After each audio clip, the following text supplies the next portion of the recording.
آپ قیلولہ کی وضاحت کر دیں، کون سا وقت ہے، ظہر کے بعد یا ظہر سے پہلے؟ تو وقت اس کا ظہر سے قبل ہی بزرگوں نے لکھا ہے، اور یہ تہجد پر جو ہے وہ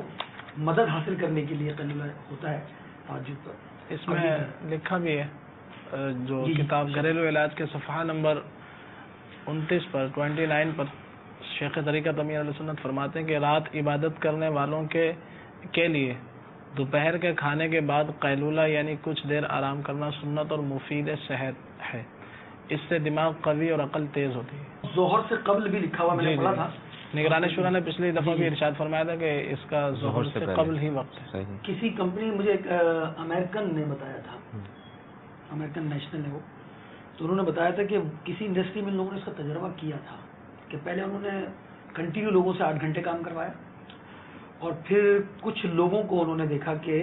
درمیان میں کھانا کھلا کے آرام کروایا، اور اس کے بعد پھر ان سے کام لیا، تو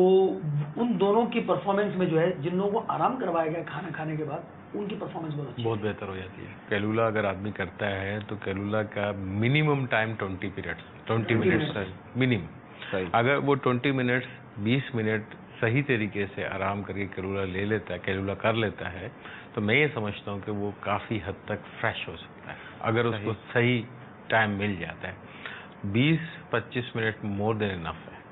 اب کچھ لوگ ہوتے ہیں کہ وہ 1 گھنٹہ 2 گھنٹہ وہ قیلولہ نہیں ہوتا، وہ سونا ہو جاتا ہے، وہ تو سونا ہو گیا کہ 2 گھنٹے سوتے رہے، وہ تو نیند آنے ہوتی ہے۔ قیلولہ ایک الگ ہی چیز ہوتی ہے، اگر کر لیں تو اس میں فائدہ ہی ہوتا ہے، ڈیفینیٹلی فائدہ ہوتا ہے۔ بات وہیں آتی ہے کہ آپ صبح یعنی کہ اگر آپ 8 بجے سے آپ کام پہ لگے ہوئے ہیں، آپ کی جو مشینری ہے وہ تو کنٹینیوسلی کام کر رہی ہے، اس کو ریسٹ مل جاتا ہے۔ 20 سے 25 منٹ کا آنکھ بند کر کے سو گئے، تھوڑی دیر آنکھیں بند کر لی، ذہن ریلیکس ہو گیا، بات وہی ہے کہ وہ ریفریش ہو جاتا ہے، صفائی ہو جاتی ہے۔ وہ 20-25 منٹ میں آپ کے خلیے جو کام کرنا شروع کر دیتے ہیں وہ فریش کر دیتے ہیں، تو آپ کا مائنڈ بالکل کلیئر ہو جاتا ہے، آپ اچھے طریقے سے کام کرنے لگ جاتے ہیں۔ قیلولہ کرنے میں کوئی حرج